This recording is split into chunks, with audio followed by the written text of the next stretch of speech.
Naam, ndugu mtazamaji, ninakukaribisha katika kipindi cha neno la Mungu. Sitachelewa, twende moja kwa moja katika kitabu hichi cha Luka. Tuanze hapa 19 ili tuangalie maneno kadha wa kadha, ili nawe maneno haya ya kufanye utembee na Kristo Yesu popote uendapo, na ujikomboe katika yale mateso yaliyokuwa yamekugandamiza. Tunasoma, naye alipoingia Yeriko, alipita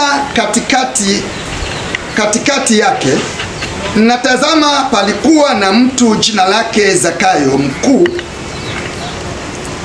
mkubwa mmoja katika watoza ushuru, naye ni tajiri.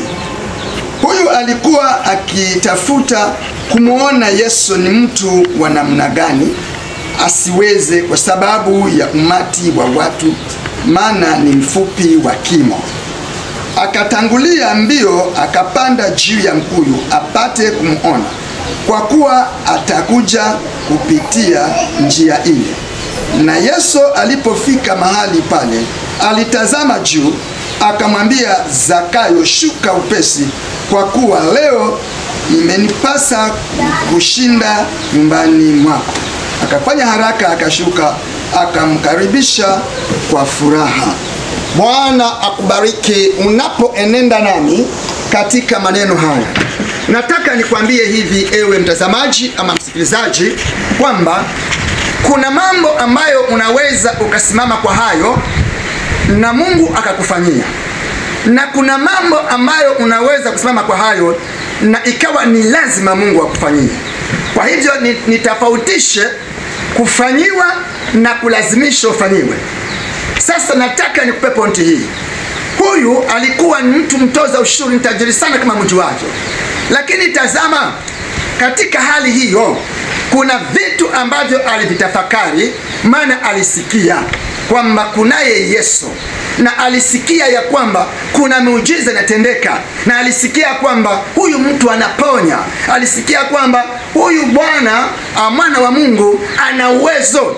Katika tamanio lake akaacha katika utajiri wake wote wa kutoza ushuru, mawazoni mwake na ndani ya moyo wake akatamani ajue huyu mtu ni mtu wa aina gani, mbona mimi simwelewi, na akaanza kutafuta ili amjue.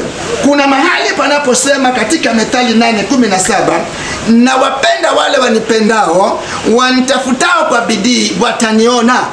Huyu mtu katika ndani ya kilindi cha moyo wake alitamani kujua, alisahau kabisa habari ya yale maovu ama mazuri aliyokuwa anayafanya, ili amtambue.